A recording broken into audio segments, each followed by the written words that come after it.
So let me know, why did Dr. Phatak would have thought of arranging alphabetically all the rubrics and printing it before the profession?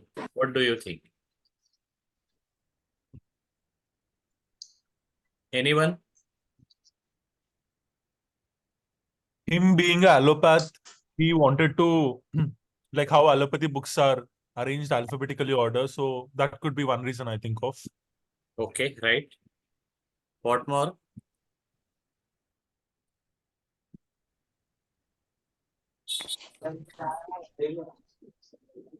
We start our discussion from the thing that in Boger Synoptic Key, open the book A Synoptic Key to the Mater Medica by Dr. Boger. I will request everyone to open that book. After preface, you will see from page 2, there is a section on the repertory. Can you see?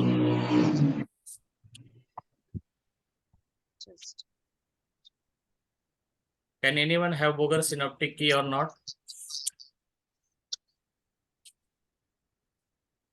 No, sir, I have no. Okay. Anyone? Sir, can we follow by opening in that homeoint.org? There is a soft copy Okay. with links. What Dr. Boger did in his repertory, in his synoptic, he had given one section in the start, which is dedicated to repertory. Then he mentioned Mater Medica of some drugs, and then followed by again the second section, which is called as supplemental reference table. So if you need to learn or to use the Boger synoptic key, then it was very difficult that you have to go between the pages and front and back. So this was the problem, and same problem was with Dr. Borik's repertory also. It was divided into sections, and under each section there were some rubrics put in that repertory. So that was the thing. Dr. Phatak thought that he has to do something which can be easy for a practitioner to use. तो अभी इसमें होता क्या है ना कि कोई बताएगा मुझे कि फाटक रेपर्टरी यूज कब करनी होती है, सबसे ज्यादा उसका यूटिलिटी कब रहता है?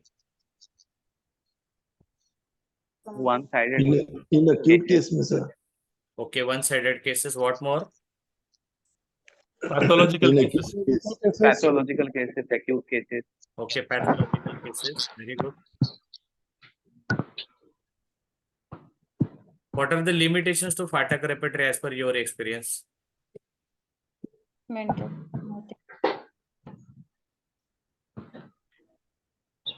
Less of mind symptoms, Okay. less delusion. Okay. When more symptoms हम उसको cover करते हैं तो remedy कोई fix नहीं आती है. Okay. Okay. Very good. Very good. So अभी क्या है ना, अभी आज के सेशन में हम लोग है ना स्टार्ट करते हैं इंट्रोडक्शन टू फाटक रेपर्टरी, और नेक्स्ट जैसे जैसे सेशन अभी आगे बढ़ेंगे, मेरा प्लान है कि आगे जाके और भी करें इसमें सेशन, तो वहां पे हम दिखाएंगे कि फाटक में एग्जैक्टली मेंटल रूब्रिक्स दिए कितने हैं कंपेयर टू फिजिकल रूब्रिक्स, और हम लोग कंपैरिजन करेंगे कि केंट की जो रेपर्टरी है उसमें टोटल नंबर ऑफ पेजेस में माइंड सेक्शन को कितना पेजेस दिया गया है और फिजिकल सेक्शन में कितना पेजेस दिया गया है, तो हम लोग वो आगे जाके देखेंगे। तो अभी हम लोग स्टार्ट करते हैं अपना इंट्रोडक्शन डॉक्टर एसआर फाटक सर के साथ में। तो सर का पूरा नाम था शंकर रघुनाथ फाटक। He was born in 1946. He was the graduate of MBBS from the renowned college of Mumbai, that is Grant Medical College, which is the number one college till date. I have and सबको शायद वो case पता होगी कि फाटक sir homeopathy की तरफ divert कैसे हुए थे, कि उनके पास में एक पेशेंट था और he was having complaining of IC coldness between the shoulders, तो एलोपैथी से कुछ ठीक हो नहीं रहा था, और सर मार्केट में जब घूम रहे थे तो ओल्ड बुक स्टॉल पे उनको एक बुक मिली। वो बुक को उन्होंने वैसे स्क्रॉल करते गए, there was written thing ammonium मुर्गेटर की कोल्डनेस बिटवीन द शोल्डर। बाकी लोग प्लीज म्यूट कीजिए, प्लीज बाकी लोग म्यूट कीजिए please. Yeah, there is disturbance in somebody's device. Please mute. तो सर को पता था नहीं होम्योपैथी के बारे में, तो सर गए एक होम्योपैथिक शॉप में। होम्योपैथिक शॉप में जाने के बाद में उन्होंने केमिस्ट को बोला कि मुझे अमोनियम मूर दवा चाहिए। केमिस्ट ने पूछा कि कौन सी पोटेंसी, तो सर ने बोला कि जो चलती होगी ज्यादा वो दे दो या फिर मीडियम कोई पोटेंसी दे देना। So he had purchase that ammonium mur in 30 C, and to he surprise वो पेशेंट को उन्होंने देने के बाद में पेशेंट का सारा वो सेंसेशन जो था वो खत्म हो गया। तो दिस वाज द स्टोरी। शायद सर वहां पे गए नहीं होते, वो बुक स्टॉल में मिली नहीं होती उनको, तो शायद इतना बड़ा होम्योपैथ अपने प्रोफेशन को मिला नहीं होता। अपने पैथी को खुद से भी ज्यादा ऊपर लाकर रख दिया है। तो this was a short story about doctor Phatak sir. उनका कंट्रीब्यूशन की अगर हम लोग 1008 बात करें, device name 1008. Please mute yourself. There is disturbance in your device. Please mute. Sir, you can mute that device. 1008.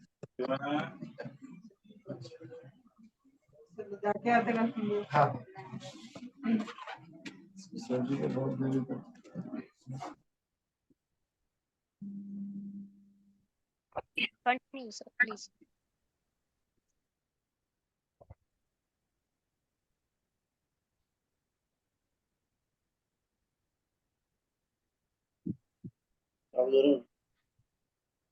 Okay, तो अभी आगे हम लोग बढ़ते हैं। फाटक सर ने फ्रैटर्निटी को दिया क्या है।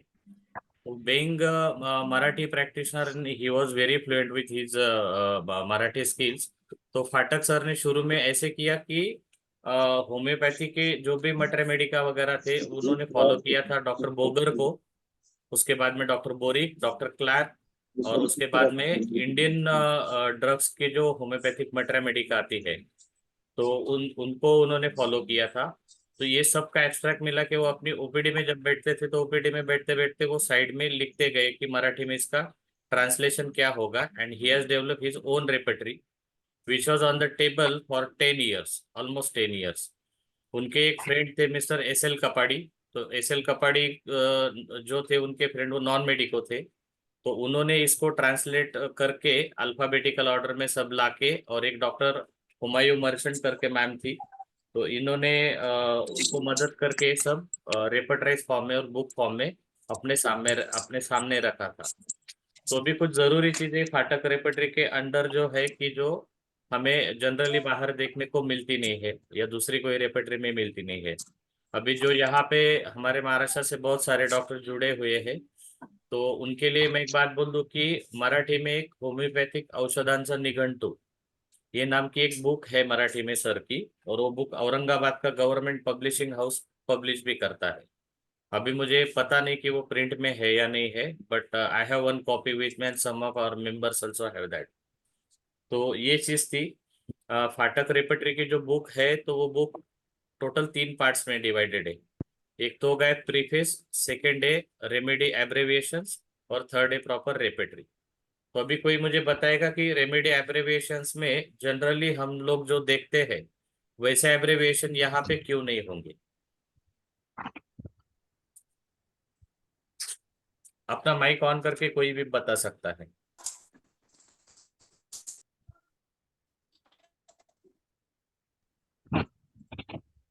Because all the remedies which Phatak sir has proved, that was clinically proved. मतलब हमारे कॉलेज में तो ऐसे कहते थे शबरी के मीठे bore. So he used to give each and every patient the remedy, and it was clinically verified, and that was mentioned in the Phatak repertory book.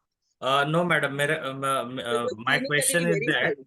we have a second part of this repertory where Phatak sir had put remedy abbreviations with the proper name of the remedy. सो वहां पे अगर हम लोग देखेंगे ना तो कुछ remedies के जो फॉर्म है ना वो अलग ही है, जो हम लोग जनरली सिंथेसिस कंप्लीट एकेंट में अपने नहीं मिलते हैं।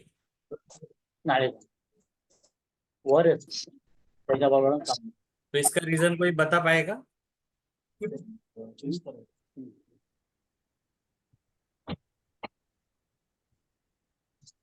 Sir, ठीक है। please ask the participants to even switch off their videos. It is very Pardon? disturbing. Video and audios as well. Please ask other participants to switch it off. Thank you. As we know, फाटक repertory is based on Boger's repertory mostly. तो Bogar sir ने जो एब्रेविएशन use किए थे हर remedy के लिए, only that abbreviations were put and used by doctor Phatak sir in this repertory. तो ये हो गया अपना सेकंड सेक्शन का इम्पोर्टेंस। अभी इसमें जब अपने को देखना है कि फाटक सर का भी प्रीफेस का है ना, फाइव जो है वो खोल लीजिए, यहाँ पे लिखा है प्रीफेस का फर्स्ट एडिशन। बाकी लोग प्लीज म्यूट करें।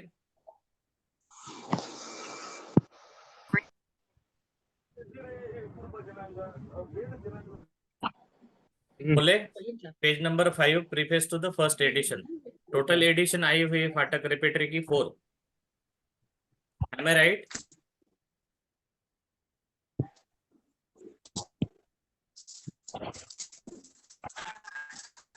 Hello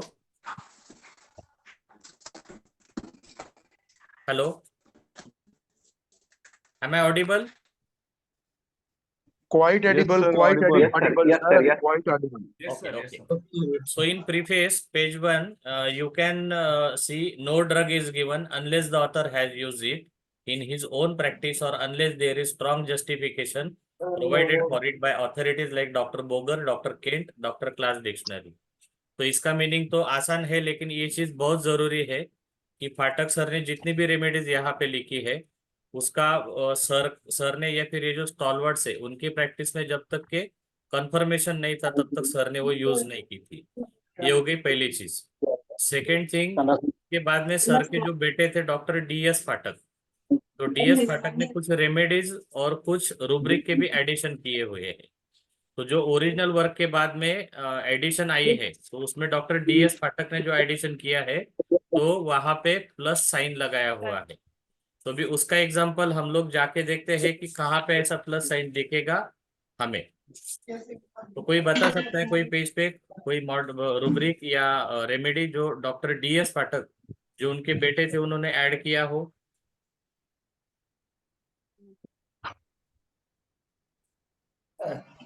Sir, page number 25, aversions for meat.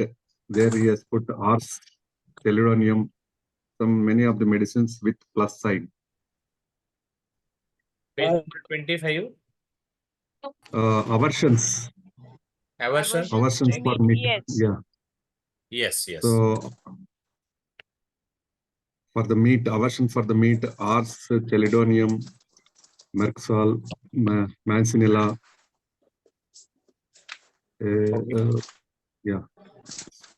I will give you 2 examples where Dr. DS Fatak has added one rubric. There are many, but to learn that thing and to understand, I will give 2 examples. Please open page number 55. There is a rubric chest, pneumonia, inflammation after.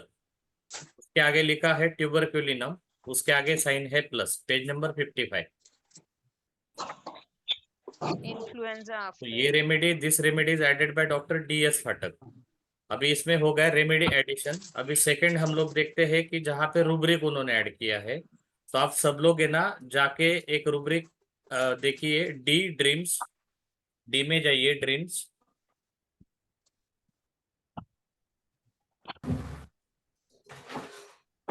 Bodies mutilated, इसका page number कोई बोलना।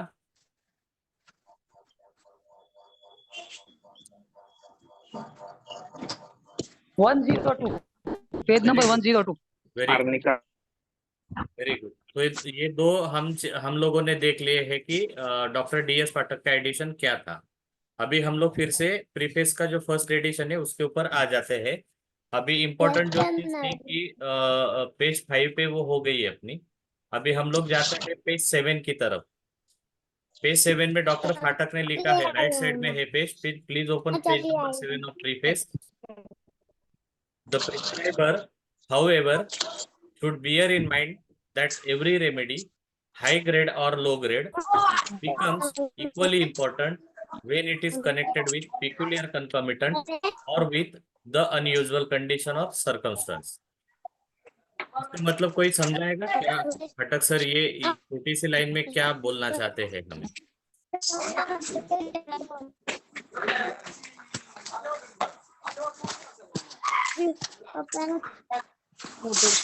Anyone?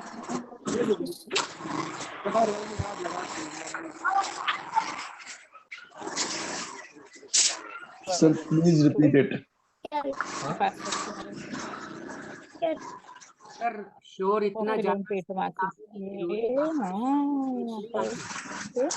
कोई भी remedy हो, high grade या low grade, जैसे भी हम लोग मानकर चलते हैं कि सल्फर पेशेंट हॉट है और सोराइनम एक्सट्रीमली चिली है, अभी यहाँ पे हो गए कि हाई ग्रेड या लो ग्रेड। अभी उनका कनेक्शन जब पिक्यूलियर कंकामिनेंट के साथ में आएगा, पिक्यूलियर, अभी डॉक्टर हैनेमन का अपना फिलोसफी जो है ना, ये पूरा घूमता है PQRS, जो I think if I am not wrong it is aphorism.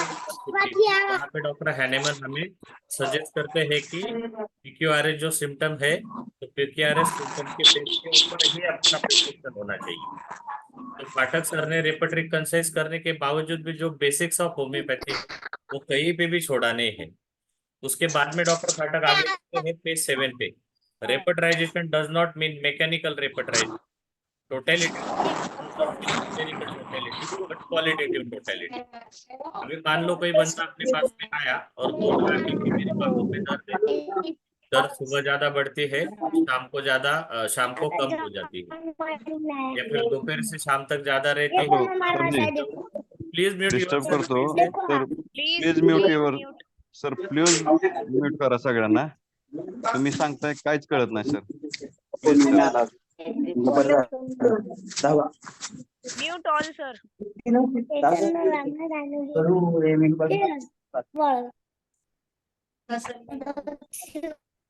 चल येऊ का?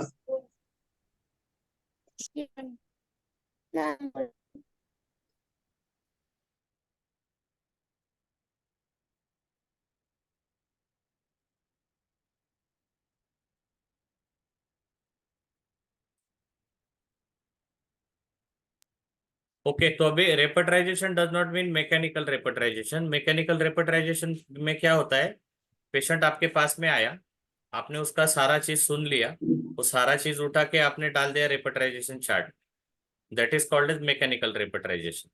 इसके बाद में जो भी रेमेडीज आनी है ना, तो आप लिख के ले लो, आप कोई भी रेपर्टरी यूज करो, आपको सारी पॉलीग्रेस मिलेगी जिसमें नक्सोमिक आएगा, सल्फर आएगा, लाइको आएगा, ऐसी सारी रेमेडीज आपको बार बार दिखेगी।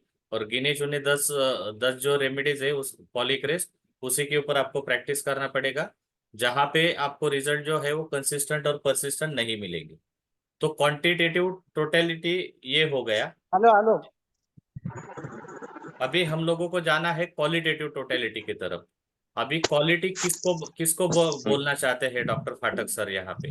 तो क्वालिटी से मतलब होता है कि जो एफोरिज्म 153 को जस्टिफाई करता हो। एफोरिज्म 153 बोलता है कि PQRS हमें पेशेंट में मिलना चाहिए। मान लो कोई बंदे को, अभी एक लेडी मेरे पास में थी, she was having mastitis, right. Mastitis होने के बाद में वो लेडी को अपने ब्रेस्ट को अगर पकड़ के रखेगी तभी उसको ठीक लगता था, चलते समय भी पकड़ के रखेगी तभी ठीक लगता था, उसको कोई स्टेयर केस उतरना है तब भी वो पकड़ के चलेगी, लिस्ट मूवमेंट जो है उसको पॉसिबल नहीं हो रहा था कि वो बिना सपोर्ट के चले। तो this thing was peculiar in that case. हम लोग इसको मद्देनजर रख के अगर हम लोग उसको टोटलिटी में डालेंगे इसका रूब्रिक, तो और तभी अपना प्रिस्क्रिप्शन सही रहेगा। पाठक सर आगे जाके अपने इसमें ना इसका पण अशा नाही माझ्याकडं प्लास्टिक. सर ये इनको म्यूट करें please sir, they are causing disturbance.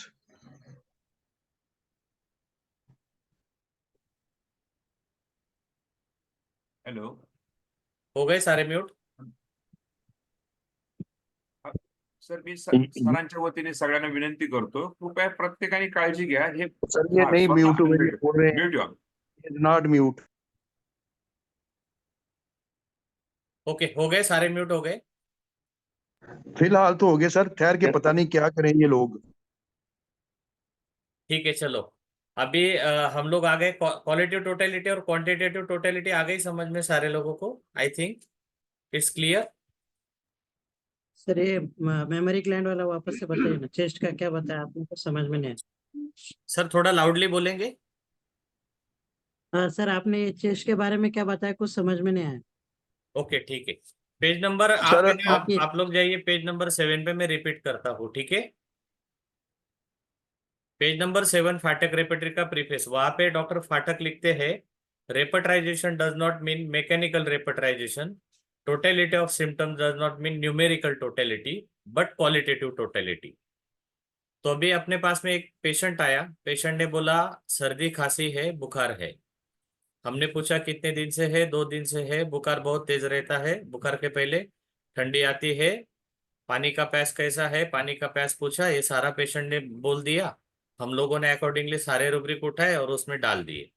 हम लोग ये जब जब भी करते हैं ना, तो अपने पास में ज्यादातर टाइम पॉलीक्रेस रेमेडी आएगी रेपेट्राइजेशन चार्ट में, जिसमें नक्सोमिका दिखेगा, सल्फर दिखेगा, लाइको दिखेगा, और हम लोग है ना फेल्योर होते जाएंगे वैसे इसमें. तो अभी इसके लिए फाटक सर को बताना क्या चाहते हैं फाटक सर की totally should be qualitative totality. मतलब नंबर ऑफ रूब्रिक आप कितना ले रहे हो दैट डजंट मैटर्स मोर, लेकिन रूब्रिक का जो वैल्यू है, रूब्रिक का जो इम्पोर्टेंस है केस को लेके. अभी पूरा होम्योपैथी अपना घूमता है एफोरिज्म 153 के अराउंड. मतलब वो एफोरिज्म क्या बोलता है कि पेशेंट में अगर PQRS है और वो लेकर अगर आप प्रिस्क्राइब कर रहे हो, चाहे आप कोई भी सिस्टम से चले जाओ, आप कीनोट प्रिस्क्राइबिंग करो, आप मटर मेडिका के बेस के ऊपर करो, आप कोर ऑफ द पेशेंट के ऊपर करो, आप फाटक रेपेटरी यूज करके करो, जो जो भी यूज करना है वो करो. लेकिन PQRS अगर क्वालिफाई कर रहा है आपका टोटलिटी या आपका केस, ये और आपका रेमेडी उसको मैच कर रहा है, तभी उसने काम करना है. बाकी समय में वो काम करेगी ही नहीं. तो ये हो गया difference between qualitative totality and quantitative. Quantity मतलब 10 रूब्रिक लेके जाके हमने पेशेंट को कुछ करना नहीं है. हमने भले ही आप 3 रूब्रिक लगाओ, फाटक रेपेटरी यूज करते समय आप चाहे 2 ही रूब्रिक लगाओ, लेकिन वो सटीक होने चाहिए. और मेरा तो ये बोलना रहेगा कि आपको वो जो जो भी 2 रूब्रिक, अगर सिर्फ 2 रूब्रिक पे आपका प्रिस्क्रिप्शन है, तो उसमें से एक रूब्रिक जो है ना, वो आपका ऑब्जर्वेशन का रूब्रिक होना चाहिए. जैसे ऑब्जर्वेशन के रूब्रिक जो है ना, डॉक्टर फाटक ने रेपेटरी में बहुत जगह पर दिए हुए हैं कि जैसे पल्स हो गया, आप पल्स के अंदर जाके देखेंगे तो आपको बहुत सारे सब रूब्रिक मिलेंगे. और पल्स के लिए ना पेशेंट ने हमें कुछ बोलना नहीं है. वी जस्ट नीड कि हम लोग ही खुद उसको पाल्पेट करें और पाल्पेट करने के बाद में पल्स देखें. पल्स रूब्रिक आपको मिलेगा, आप जाकर देख सकते हैं पेज नंबर 316. जैसे भी वहां पे वीक पल्स है, उसके बाद में स्लो है, इंटरमिटेंट है, इम्परसेप्टिबल मतलब जो लगेगी ही नहीं, हार्ड है जिसको हम लोग एलोपैथी या डायग्नोस्टिक लैंग्वेज में बाउंडिंग बोलते हैं, उसके बाद में रैपिड, क्विक, फास्ट है. अभी रैपिड आपने खोला है page number 317. Yes sir. Yes sir. Okay, तो वहां पे देखिए आप पेज नंबर 317 पे पल्स, रैपिड, क्विक, फास्ट लिखा है. वहां पे पहली रेमेडी आपको मिल रही है अकोनाइट, 3 मार्क में, एंटीम टार्ट, आर्सेनिक, बेलाडोना, लैकेसिस, नक्सोमिका, फॉस्फोरस, सल्फर, बेराट्रम, विरिड. अभी अगर इसको आप है ना इस चीज के साथ में जोड़ दोगे कि फीवर,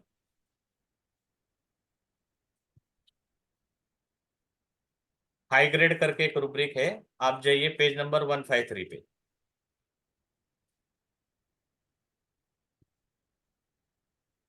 गए? अभी आप कंपेयर करो, देखो पल्स, रैपिड, क्विक, फास्ट के अंदर अकोनाइट है 3 मार्क में, और फीवर के अंदर हाइपरपायरेक्सिया में आपको दिखेगा 2 मार्क में अकोनाइट. उसके बाद में आपको अगली रेमेडी जो है यहाँ पे फॉस्फोरस जो है 3 मार्क में, रैपिड, क्विक, फास्ट में, वो यहाँ पे भी दिख रही है. उसके बाद में पायरोजन 1 मार्क में 317 पेज पे है, लेकिन हाइपायरेक्सिया में 2 मार्क पे है.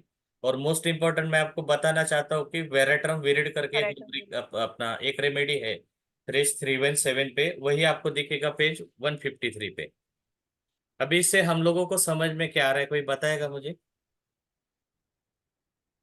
दोनों ऑब्जर्वेशन के रूब्रिक है। पेशेंट आपके पास में क्लिनिक में आया, पेशेंट को हाई ग्रेड फीवर है, आपने थर्मामीटर लगाया, एक साइड में आपने पल्स देख लिया। आपको बाकी बाकी कुछ करना भी नहीं है, मतलब आपको देखना नहीं है कि पेशेंट को किस चीज से बुखार आ रहा है, क्या आ रहा है, लेकिन ये दो ऑब्जर्वेशन के रूब्रिक आप डाल सकते हो या नहीं डाल सकते हो? Yes sir, yes sir, yes sir. अभी इसके पीछे मैं क्या समझाना चाह रहा हूँ, कोई बोलेगा मुझे? फीवर में पल्स देखने का। ओके। जो जो दिख रहा है वो फाटक पहले रेपेट्री लेना है, है। जो चीज दिख रहा है उसको पहले कंसीडर करो। ओके। और लेना है, इम्पोर्टेंट पहले ऑफ लेना है। ऑब्जेक्टिव जैसे सिम्टम्स। व्हाट्सएप पे है, मतलब फिक्स दिख रहा है, कंफर्म है, उसको पहले लेना है। ये ऑब्जेक्टिव एलोपैथिक जो पॉइंट ऑफ सिम्टम्स है व्यू उसमें का रेपेट्री है। Yes, allopathic point of view है, लेकिन अपने हम लोगों को ये लेके चलना है कि हम लोगों को केस को देखते वक्त एलोपैथिक व्यू से देखिए, केस टेकिंग करते वक्त होम्योपैथी का व्यू लगाइए, और एप्लीकेशन करते समय दोनों का अमाल्गेमेशन करिए। ये मीटिंग अभी 10 मिनट में एंड होने वाला है, सेम पासवर्ड आईडी से आप रिज्वाइन कर सकेंगे।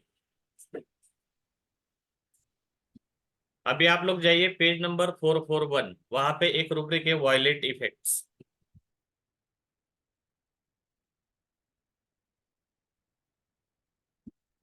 अभी वहां की रेमेडीज देखिए और पल्स फास्ट की रेमेडीज जो है ना वो देखिए।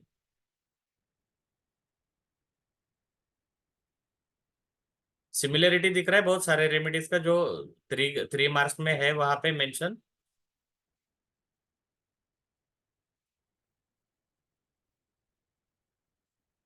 दिख रहा है?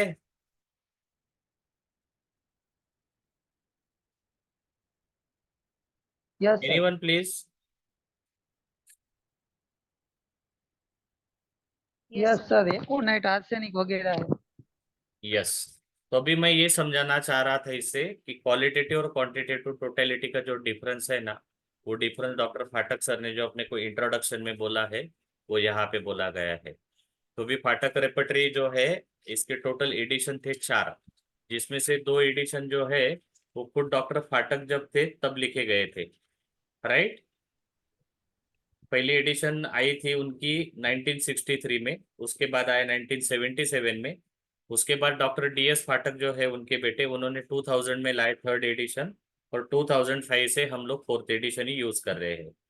मैट्रेमेडिक ऑफ होम्योपैथिक मेडिसिन एक लिटरेचर सर ने लिखा था, वो लिखा था 1977 में। उसके बाद में concise repertory of biochemic medicine भी उन्होंने लिखी थी, मुझे आज तक उसकी कॉपी नहीं मिली है। और एक बुक है doctor clinical experiences by doctor फाटक, वो भी एक बुकलेट है, वो पीडीएफ फॉर्म में शायद आप सब लोगों को पता होगा। तो ये हो गया 4 जो उनकी ये थी क्या बोलते एडिशंस, उसके बारे में। अभी अल्फाबेटिकल अरेंज किया हुआ है ये रेपर्टरी को, अभी ये समझना जरूरी, वो हम लोग अभी नेक्स्ट मीटिंग जब ज्वाइन करेंगे तब देखते हैं। तब तक के मैं खाली आपको एक बात समझाता हूँ कि डॉक्टर फाटक ने जनरल मॉडलिटी जो है वो लिखी हुई है कैपिटल्स में, और पर्टिकुलर जो है वो ऑर्डिनरी लेटर जो है उसमें लिखा हुआ है। तो अभी ये समझने के लिए हम लोग एग्जाम्पल लेते हैं। पेज नंबर 128 पे जाइए, आइस खोलिए। उसके बाद में सब रूब्रिक एक क्लोजिंग, वहां पे लिखा है AGG कैपिटल में, मिला? Page number 128।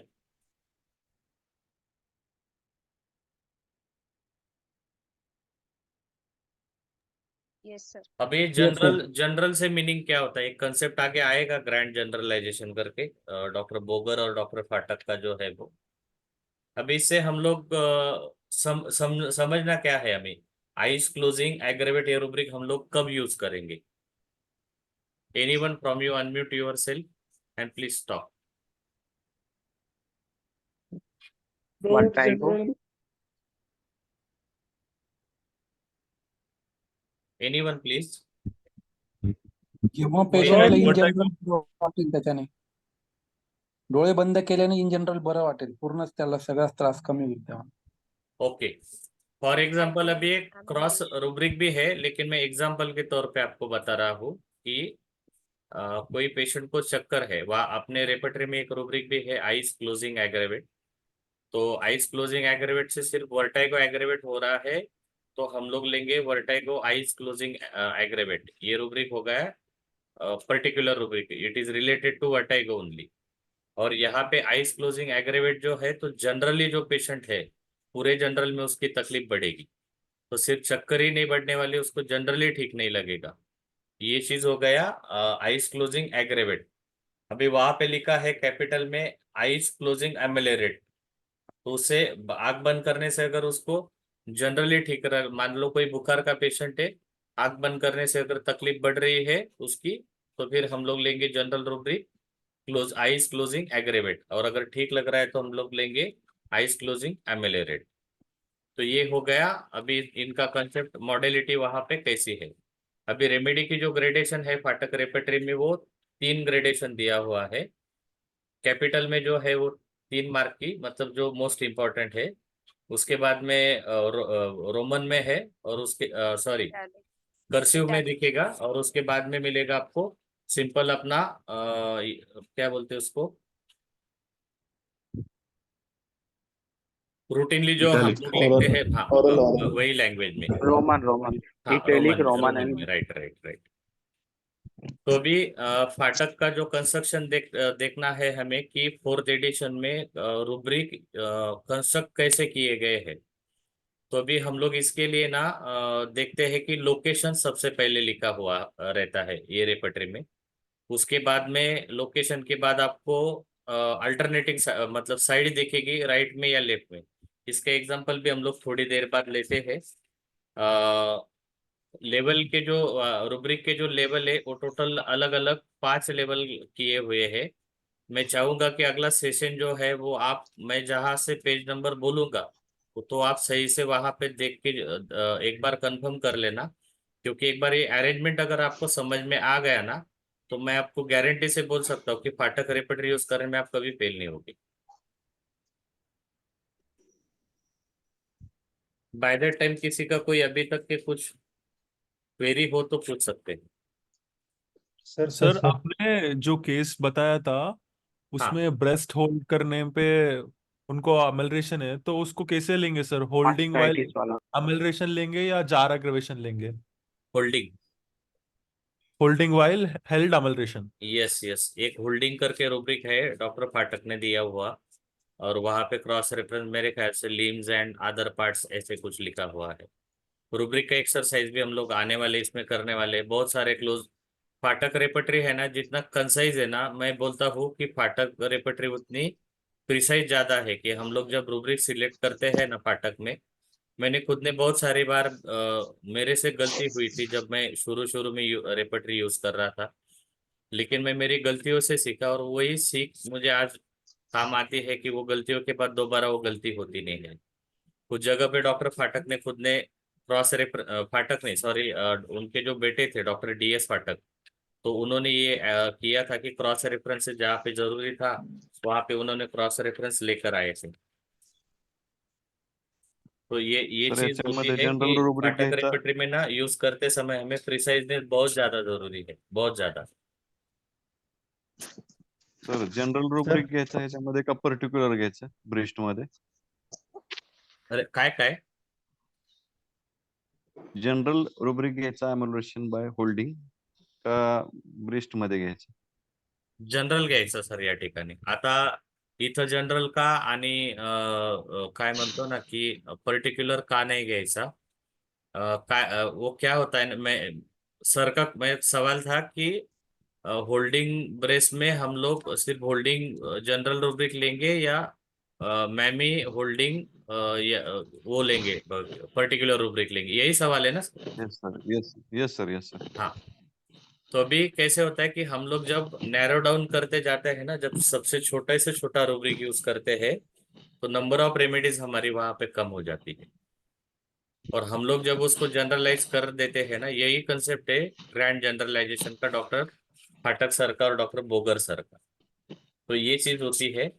तब तक ना हम लोग देख लेते हैं सेकेंड एडिशन का जो प्रीफेस है, पेज नंबर 11 पे चले जाइए आप प्रीफेस का। Meeting will Sir. end वहां in पे 1 डॉक्टर minute. फाटक लिखते हैं नो रेपर्टरी वेदर एग्जॉस्टिव जैसे केंट थी वो जमाने में, और कंसाइज जैसे बोगर सिनॉप्टिक था, is ever complete, yet I hope this book will be more useful to prescriber to find the correct remedy in most of their daily routine cases।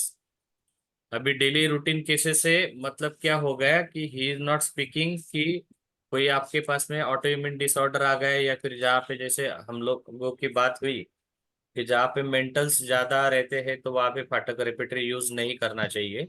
ये बात बहुत हद तक सही है, लेकिन हर केस में सही नहीं है। तो ऐसे जो केसेस है day in and day out, day in and day out acute prescription जो रहता है ना एक नॉर्मल जनरल प्रैक्टिशनर के पास में आता क्या है, अगर आपको जीपी करनी है होम्योपैथी में, सर्दी खांसी बुखार वोमिटिंग लूज मोशंस, यही यही केसेस ज्यादा आने हैं, जॉइंट पेन उसको आना है। तो ये डे इन और डे आउट में जो है ना वो लोगों के लिए ये रेपर्टरी सबसे ज्यादा मायने रखती है। तो ये यहाँ पे डॉक्टर फाटक सर लिखते हैं कि वो केसेस में ये बुक जो है ये बुक ज्यादा उनको कारागिर साबित हो सकती है।